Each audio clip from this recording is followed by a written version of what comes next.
Pamela called the police because my porch light was aggressively yellow. That's not a joke, that's a direct quote. She marched down my gravel driveway like she was leading an HOA SWAT team, clipboard in hand and chaos in her eyes. I've seen less drama in courtroom shows. Ever had your HOA accuse you of violating the peace with outdoor decor? Drop your state in the comments. I'm collecting data for my eventual TED Talk. Boiler. This wasn't about light bulbs. It was about a cabin, my cabin, and the kind of trap that only 10 years of quiet patience can build. It was a perfect Tuesday morning in September when my peaceful life by the lake came to an abrupt end. I was sitting on my dock, coffee in hand, watching the morning mist rise off the water like it had for the past 10 years. The lake was glass smooth, reflecting the autumn colors just starting to show in the trees. This was my grandfather's place, left to me when he passed in 2015, and every morning I understood why he loved it so much. The cabin wasn't fancy, just a simple 2-bedroom log structure with a wraparound porch and a dock that stretched 30 feet into the lake. But it was mine, it was peaceful, and it was exactly where I wanted to spend my early retirement after selling my software company. That peace shattered when I heard the aggressive click-clack of high heels on my gravel driveway. I turned to see Pamela Maddox marching toward me with a clipboard clutched against her chest like a shield. She was our HOA president, a title she'd somehow acquired 8 months earlier in what I'd later learn was a highly suspicious election. Pamela was 39, divorced, and had that particular brand of fake sophistication that screams insecurity. Her blonde hair was always perfectly styled, her makeup applied with the precision of someone trying too hard, and her clothes were expensive-looking knockoffs that fooled no one who looked closely. Today, she wore a navy blazer that was just a little too shiny, paired with shoes that were trying very hard to look like designer heels but missed the mark. "Logan Cartwright," she called out in that sharp, nasally voice that could cut glass. "We need to talk. Your cabin violates our new community standards, and frankly, you need to consider selling it." I set down my coffee and turned to face her fully, keeping my expression neutral despite the alarm bells going off in my head. Which standards would those be, Pamela? And when exactly were they voted on by the community? Her face flushed slightly, but she pressed on, waving around what looked like a document printed from her home computer. "These are the new aesthetic guidelines for lakefront properties. Your cabin is rustic. It doesn't fit with the upscale image we're trying to project." I couldn't help but smile at that upscale image. Half the homes in our community were built in the 1970s and hadn't been updated since. "I'd like to see those guidelines," I said calmly, extending my hand. "And I'd also like to see the meeting minutes where they were officially adopted." Pamela clutched the papers closer to her chest, her knuckles turning white. "The board has the authority to implement necessary changes for community improvement. You have 48 hours to consider a voluntary sale, Logan. Don't make this harder than it needs to be." The threat in her voice was unmistakable, but what struck me more was how nervous she seemed. Her phone had buzzed 3 times during our brief conversation, and each time she'd glanced at it with an expression I could only describe as anxious anticipation. Her hands were slightly shaky, and despite her aggressive words, there was something desperate in her eyes. After she stalked away, leaving me with her so-called official notice, I pulled out my phone and took a picture of the document. It was amateur hour, no letterhead, no official signatures, just a list of vague complaints about property aesthetics and community standards that had clearly been typed up that morning. But this wasn't my first rodeo with HOA bullies, and I'd learned long ago that documentation was everything. Opened a folder on my phone labeled HOA Evidence 2015 to 2025 and added the photo to a collection that had been growing for exactly 10 years. Some people might call it paranoid, I called it prepared. "Logan," Chuck Benson's voice carried over from his yard next door. Chuck was 58, a retired police officer who'd moved to the lake community about 5 years ago. He was one of those naturally observant people who noticed everything and forgot nothing, a trait that had served him well in law enforcement and made him an excellent neighbor. "Did you know our HOA president just bought herself a BMW? Pretty nice ride for someone working part-time at a real estate office." I walked over to the property line where Chuck was standing, concern written all over his weathered face. "How long has she been driving it?" I asked. "About 2 weeks now. Funny timing, considering she's been asking around about lakefront property values for the past month." Chuck's revelation hit me like a cold wave. In my 10 years of living here, I'd watched this exact pattern play out 3 times with other lakefront property owners. It always started with new standards and community improvement initiatives. It always involved mysterious financial circumstances for whoever was pushing the agenda. And it always ended with the property owner being harassed until they sold and moved away. But this time was going to be different, because this time I was ready. Chuck, I said, pulling out my phone, how would you like to see what 10 years of patience and documentation looks like? His eyes widened as I opened my evidence folder, revealing hundreds of files, photos, audio recordings, and carefully cataloged incidents. Logan, how long have you been planning for this? He asked in amazement. I smiled, thinking of my grandfather's last words to me about this place. Exactly 10 years, 3 months, and 12 days. Chapter 2. The 10-Year Secret Revealed. The story of why I'd been documenting everything started with a conversation I had on a cold February day in 2015, 3 days before my grandfather passed away. He was lying in his hospital bed, but his mind was sharp as ever, and he had something important to tell me about the lakefront cabin I was about to inherit. Logan, he said, gripping my hand with surprising strength, there's something you need to know about that property. The HOA has been circling it like vultures for years. They forced out the Hendersons in 2010, and just last year they got rid of poor Mrs. Patterson. His voice carried a weight of regret and frustration that I'd never heard before. They have a pattern, son. They target the prime lakefront spots, make life hell for the owners, then swoop in when people get desperate to sell. Mrs. Patterson had been my grandfather's neighbor and close friend for over 20 years. She was a sweet elderly woman who'd lived in a charming cottage just 2 properties down from Granddad's cabin. In late 2014, she'd suddenly put her house up for sale and moved to a retirement community in Arizona. At the time, I thought it was just a normal decision for someone her age, but Granddad explained the ugly truth. They started with complaints about her garden being unkempt, then moved on to her dock being unsafe, then claimed her septic system was a community health hazard. None of it was true, Logan. Her property was immaculate, her dock was solid as a rock, and her septic had just been inspected and approved by the county, but they wore her down with constant harassment, daily complaints, and threats of legal action she couldn't afford. The worst part was what happened after Mrs. Patterson sold. Within 6 months, a developer had torn down her cottage and built a massive modern house that sold for triple what she'd received.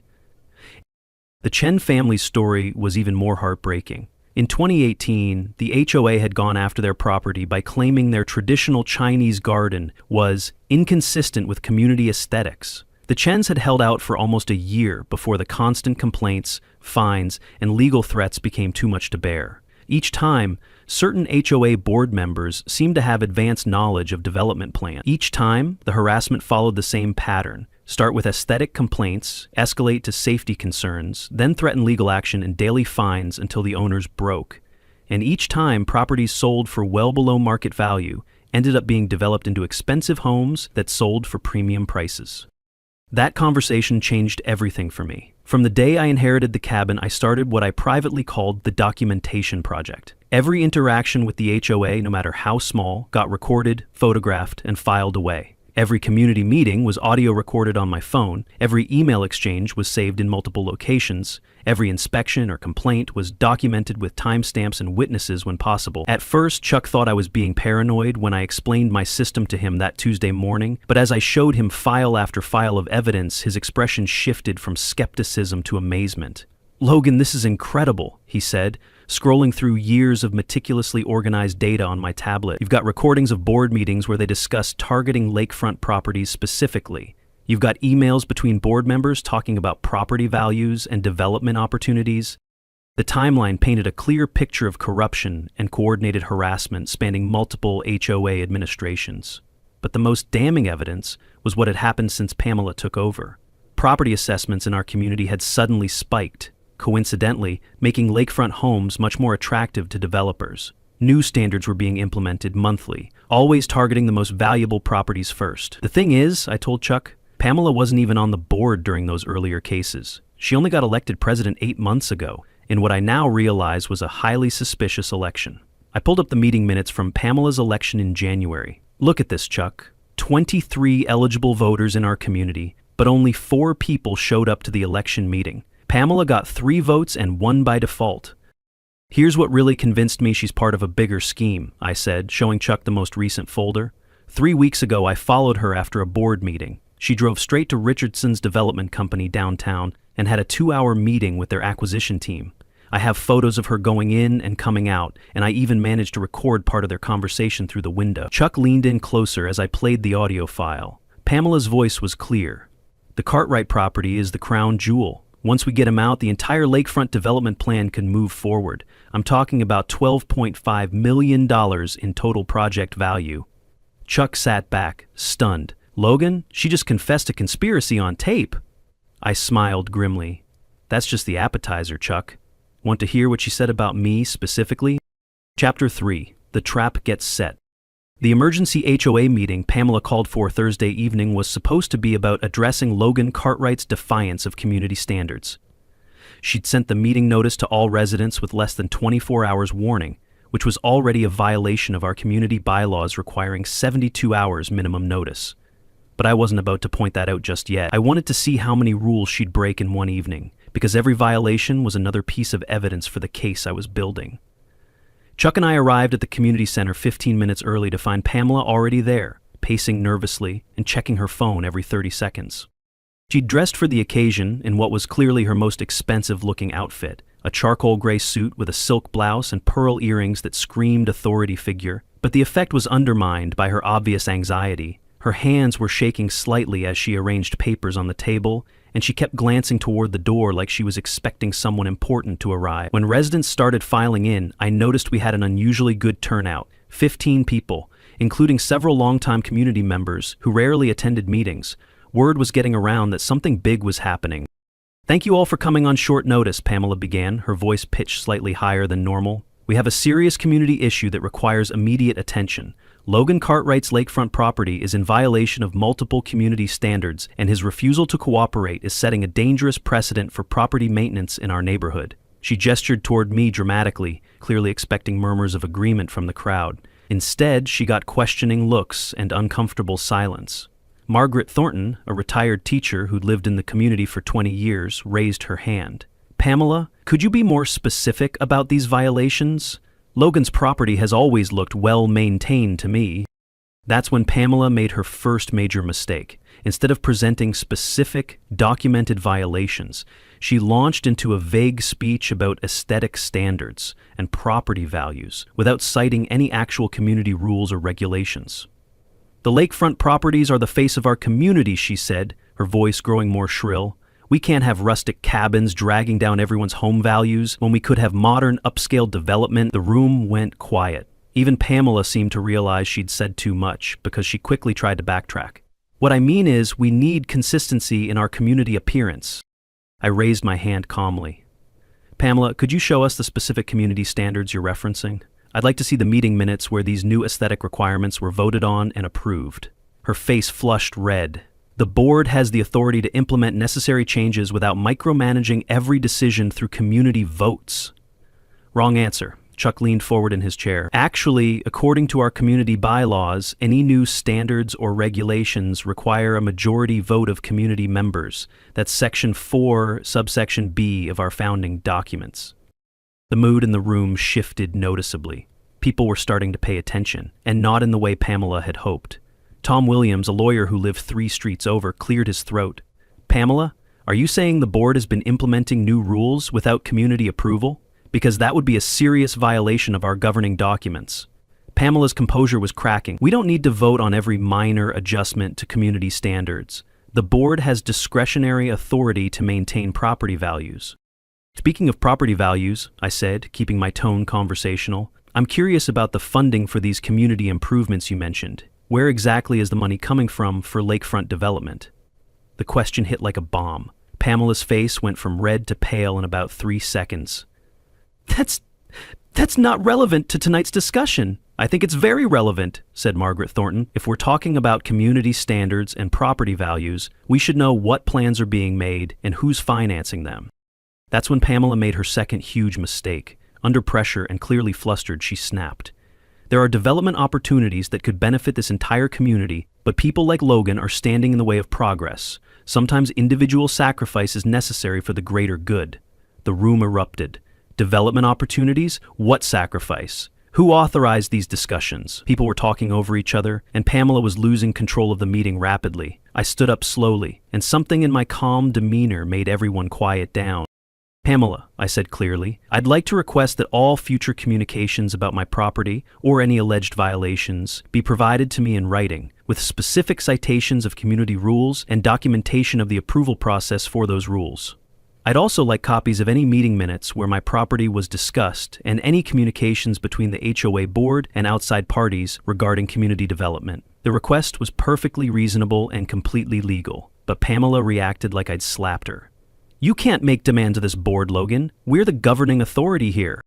"Actually," said Tom Williams, "those are standard requests that any community member has the right to make. And Pamela, I have to say, your responses tonight are raising some serious questions about governance and transparency."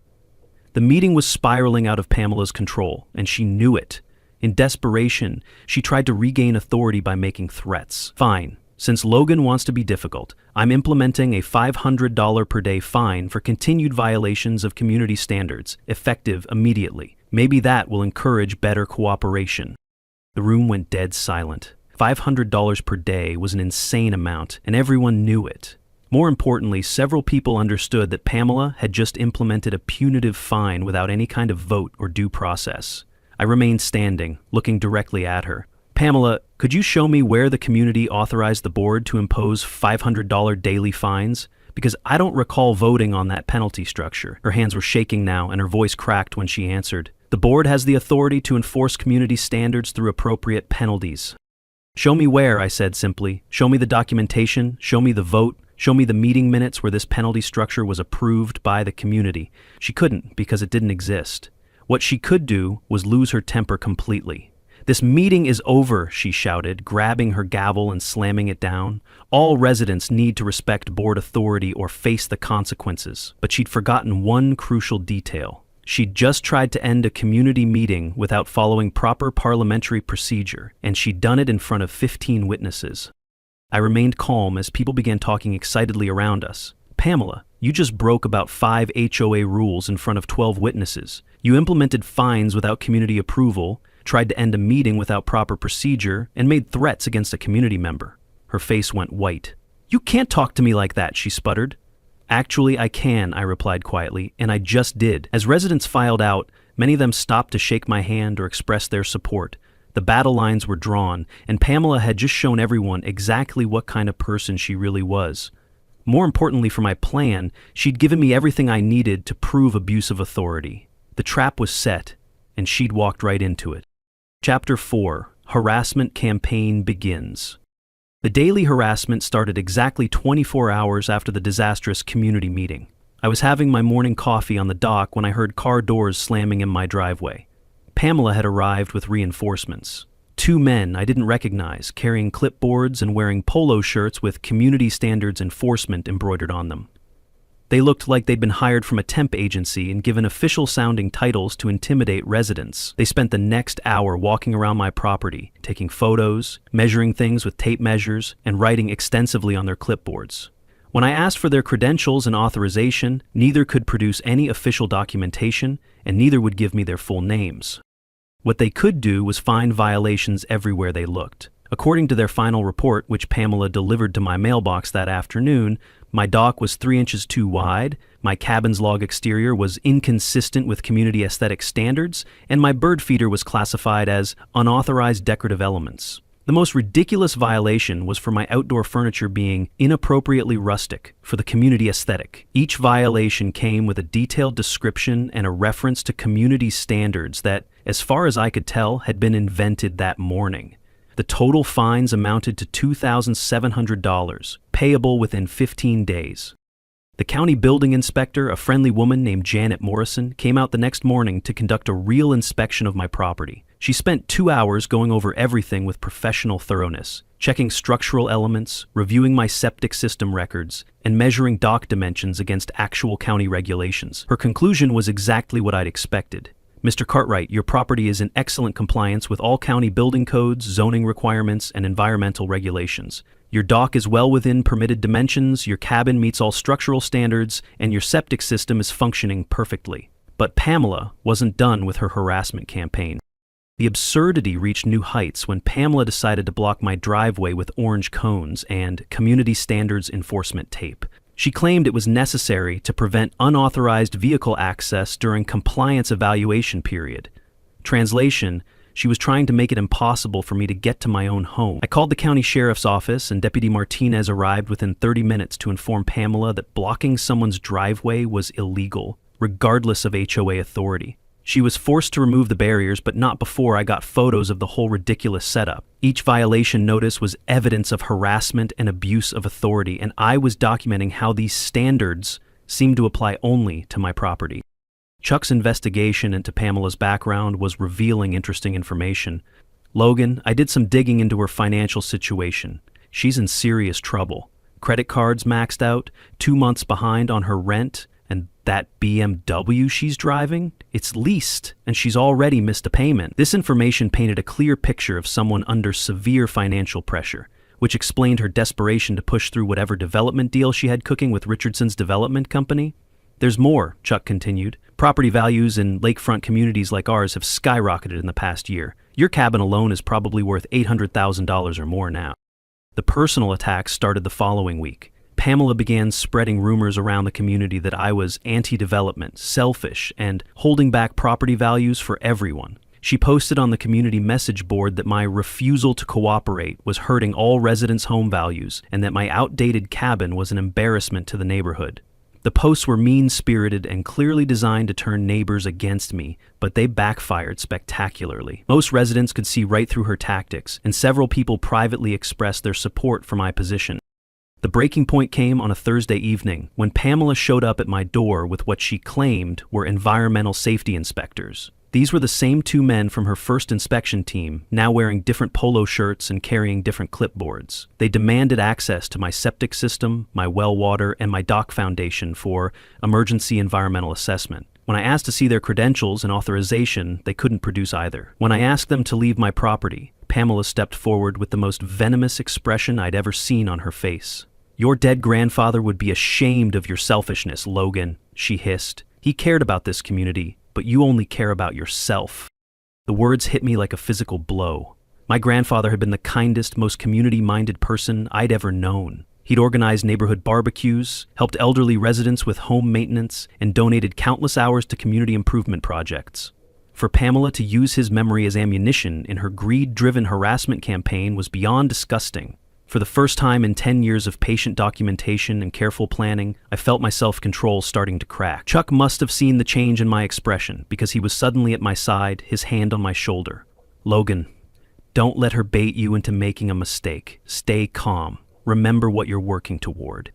His words brought me back to reality, but the damage was done. Pamela had shown me exactly what kind of person she was, and I'd shown her that she could get under my skin. As she walked away with her fake inspectors, I realized that my 10 years of patience was being tested like never before. But I also realized something else. Pamela was getting desperate, and desperate people make mistakes. Big mistakes.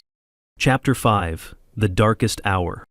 The next 2 weeks were the longest of my entire adult life. Pamela's harassment campaign intensified to the point where I was receiving multiple violation notices every single day. She'd hired a security company to patrol the lakefront area under the guise of community safety monitoring, but their real job was clearly to harass me. The security guards would park outside my property for hours, taking photos and making it impossible for me to enjoy my own home. They followed service workers, questioned delivery drivers, and generally made everyone uncomfortable about visiting my cabin. I couldn't even check my mail without finding new complaints about imaginary violations, everything from my dock being improperly positioned to my outdoor lights creating excessive nighttime illumination. The psychological warfare was relentless and calculated to break my spirit. My neighbors were divided into 3 camps: those who openly supported me, those who were too intimidated by Pamela to speak up, and a small group who actually believed her propaganda about property values and community standards. Margaret Thornton and Chuck remained firmly in my corner, along with Tom Williams and about 6 other families, but several residents had approached me privately to suggest that maybe I should just sell and avoid making things worse for everyone. The pressure was wearing on me more than I wanted to admit, and my morning coffee routine had become an exercise in defensive positioning rather than peaceful relaxation. Everything came to a head on a Tuesday night when Pamela showed up at my door at nearly 10 o'clock.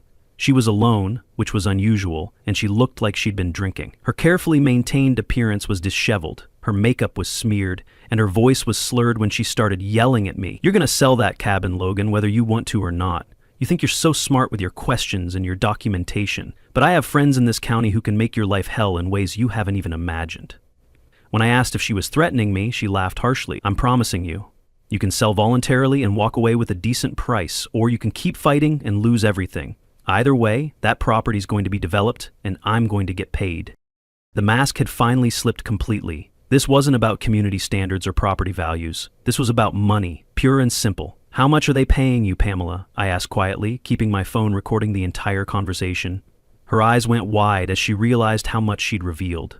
The conversation continued for another 10 minutes, with Pamela becoming increasingly agitated and making increasingly specific threats about legal actions that would drain your bank account and community pressure that would make you wish you'd never inherited this place. Every word was another nail in her coffin, but I was too emotionally drained to feel any satisfaction. For the first time since this whole ordeal began, I seriously considered giving up. Maybe the fight wasn't worth it. Maybe I should just sell the cabin, take whatever money I could get, and find somewhere else to live peacefully. The constant stress was affecting my health, my sleep, and my overall quality of life. I found myself jumping at every car door slam, checking my phone obsessively for new violation notices, and losing the simple joy that had drawn me to lakefront living in the first place. I was starting to understand how Mrs. Patterson and the other lakefront property owners had felt when they finally decided they couldn't take any more harassment. There's only so much psychological pressure a person can endure before it changes who they are, fundamentally. Chuck found me on my porch the next morning, staring out at the lake with my coffee growing cold in my hands. "Logan, you look like hell. Maybe it's time to consider your options." That night, I pulled out my grandfather's old journal, something I hadn't looked at since inheriting the cabin. He'd been a meticulous record keeper, just like me, and I suddenly wondered if he documented his own experiences with the HOA. What I found in those pages changed everything. Entry after entry detailed suspicious HOA activities, questionable board decisions, and what Granddad clearly suspected was a coordinated effort to force out longtime residents in favor of development projects. The final entry, dated 3 days before he went into the hospital, contained a sentence that made my blood run cold. "They'll come for Logan's property eventually. When they do, he'll need to be ready with evidence they can't explain away." Reading those words, I realized that this fight was bigger than just my property or my comfort. This was about honor, justice, and protecting the community my grandfather had loved. More importantly, I realized that I had something the previous 3 property owners hadn't. 10 years of preparation, documentation, and evidence that could expose the entire corrupt scheme. Pamela thought she was wearing me down, but what she was really doing was giving me everything I needed to destroy her completely. Chuck was right, I did look like hell. But hell was about to break loose on Pamela Maddox, and she had no idea what was coming. Chapter 6. The Trap Springs. The county complaint I filed the next morning was a masterpiece of documentation and evidence that had taken me 10 years to assemble. The filing itself was 73 pages long, with over 200 supporting documents, photos, audio recordings, and witness statements. I'd organized everything chronologically, showing a clear pattern of HOA corruption that dated back to before Pamela had even joined the board. The evidence was so comprehensive that the county legal department called me within 24 hours to schedule an emergency meeting.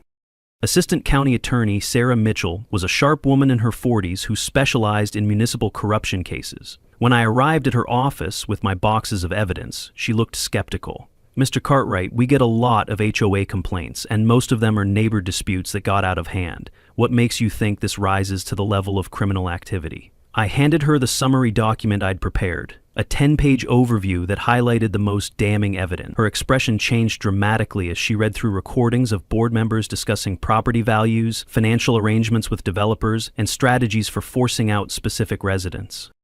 "Mr. Cartwright," she said after reviewing the audio files, "how long have you been gathering this evidence?" 10 years, I replied. My grandfather warned me this day would come, and I wanted to be ready. She leaned back in her chair, clearly impressed. "This is prosecution quality documentation. You've essentially conducted a 10-year undercover investigation into municipal corruption. The county was legally obligated to investigate any credible allegations of HOA misconduct, but my evidence package made their job remarkably easy. Within 48 hours, they'd opened a formal investigation into the entire HOA board." Pamela's reaction to the county investigation was pure panic. She showed up at my door the day after county investigators had interviewed her, and she was a completely different person from the confident authority figure she'd pretended to be. Her hair was messy, her makeup was minimal, and she was wearing sweatpants instead of her usual fake professional outfits. "Logan, you have to call off this investigation. You're going to destroy innocent people over a property dispute." I almost felt sorry for her. Almost. "Pamela, if everyone is innocent, then the investigation will show that. Why are you worried?" "You know why," she said, and her voice cracked. "You've been recording everything for years. You've been planning this whole thing, haven't you?" It was the first truly honest thing she'd said to me since this ordeal began. "I've been documenting evidence of corruption, yes, but Pamela, you're the one who chose to be corrupt. I just chose to be prepared." She stared at me for a long moment, and I could see her calculating whether there was any way out of the hole she'd dug for herself. There wasn't, and we both knew it. The fake surrender strategy I implemented that week was designed to give Pamela enough rope to hang herself with. I put my cabin on the market with a local real estate agent, let word spread through the community that I was tired of fighting, and even had a few staged conversations with neighbors about maybe it's time to move on.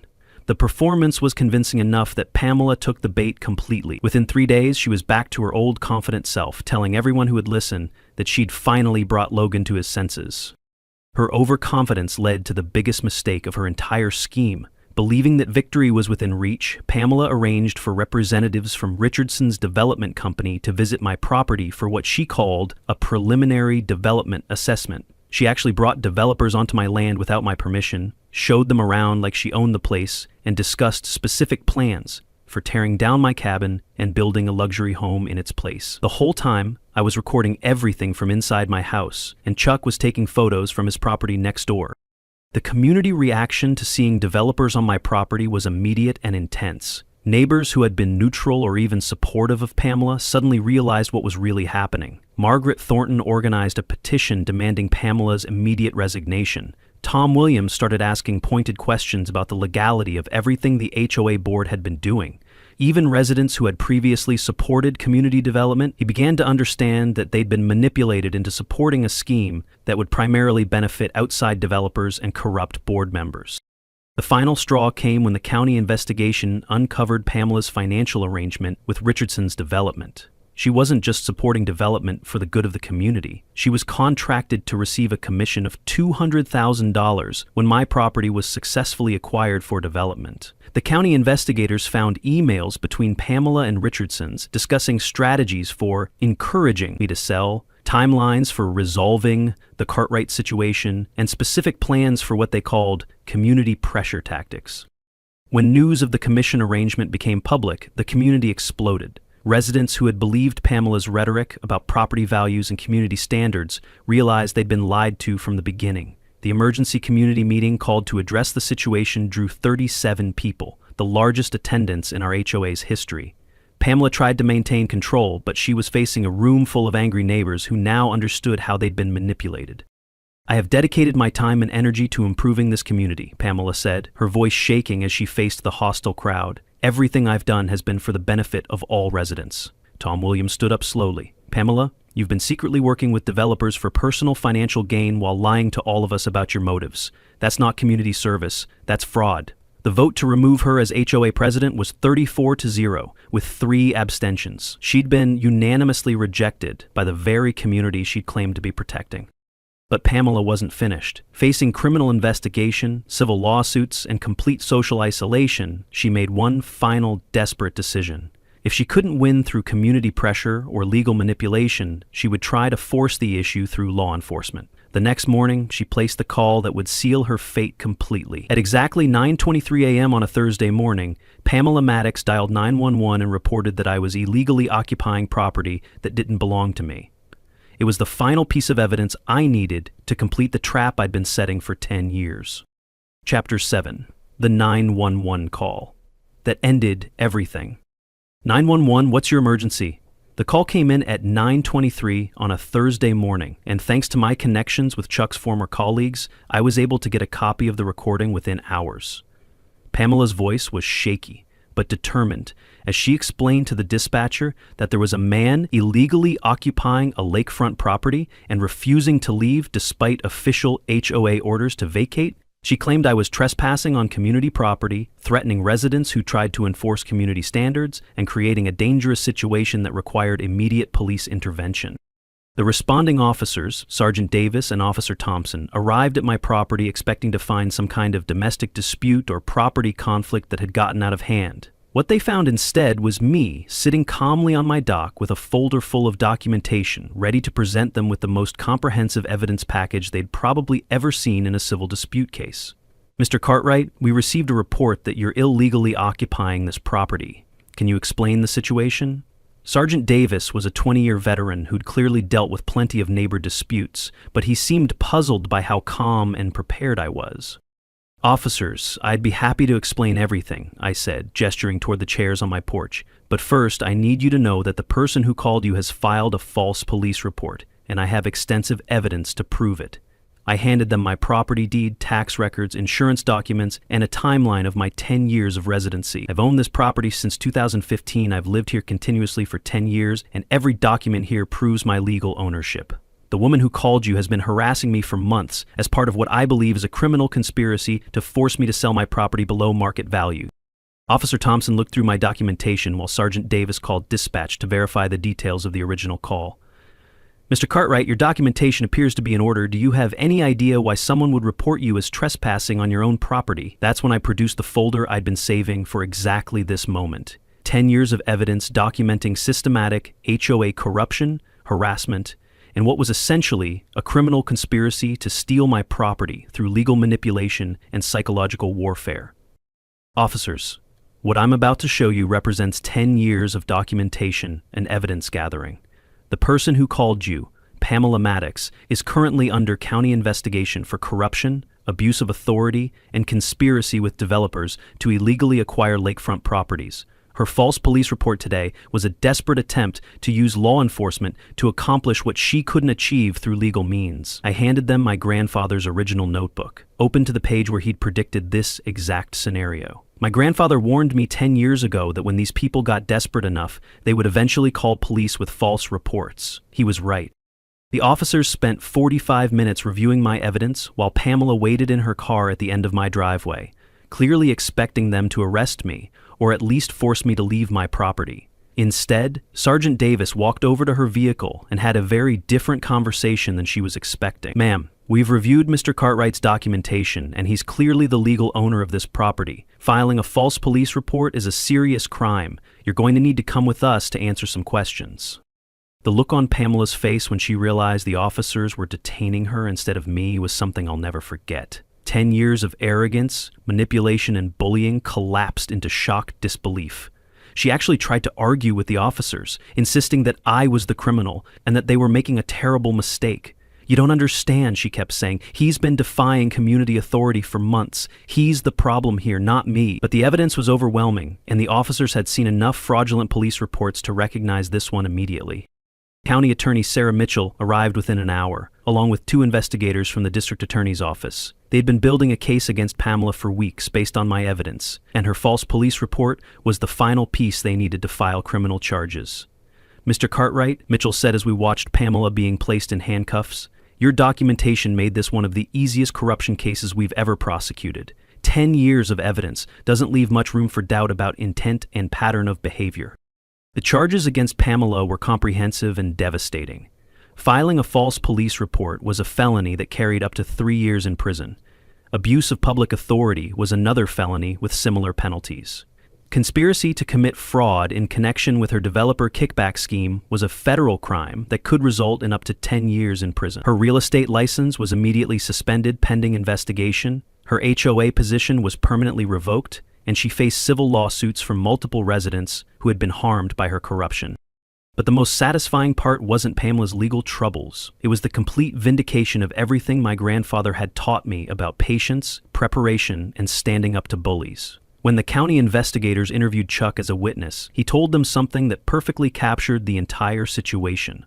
Logan didn't just document 10 years of evidence. He honored his grandfather's memory by refusing to let corrupt people destroy something beautiful for their own greed. The community transformation that followed was remarkable. New HOA leadership was elected through a proper, transparent process. Clear bylaws were established to prevent future abuse of authority. Property owners' rights were strengthened and protected through mandatory disclosure and approval processes for any development discussions.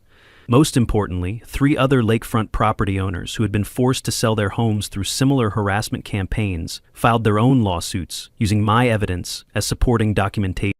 Pamela's final humiliation came 6 weeks later when she was forced to move out of the community entirely. The BMW was repossessed, her apartment lease was terminated due to non-payment, and she had to move back in with her sister in another state while awaiting trial. The last time I saw her, she was loading boxes into a rental truck while neighbors pointedly ignored her existence. Richardson's development company quickly distanced themselves from the entire scheme, claiming they had no knowledge of Pamela's harassment tactics or false representations about community support. Standing on my grandfather's dock 6 months later, watching the sunrise over the lake he'd loved so much, I finally understood what he'd meant about patience and truth always winning in the end. It had taken 10 years, but justice had been served completely. Pamela was facing serious prison time, the community was protected from future corruption, and my lakefront cabin remained exactly where it belonged. Sometimes the best revenge isn't immediate satisfaction. It's the patient construction of an absolutely perfect trap that gives evil people enough rope to hang themselves with. The final twist came when I received a letter from the county thanking me for my civic contribution to exposing municipal corruption. Apparently, my documentation had helped them identify similar schemes in 3 other communities, leading to additional investigations and prosecution. My grandfather's wisdom about documenting everything hadn't just protected my property. It had helped protect entire communities from the kind of corruption that destroys neighborhoods and hurts innocent families. 10 years of patience had been exactly the right amount of time to wait for perfect justice.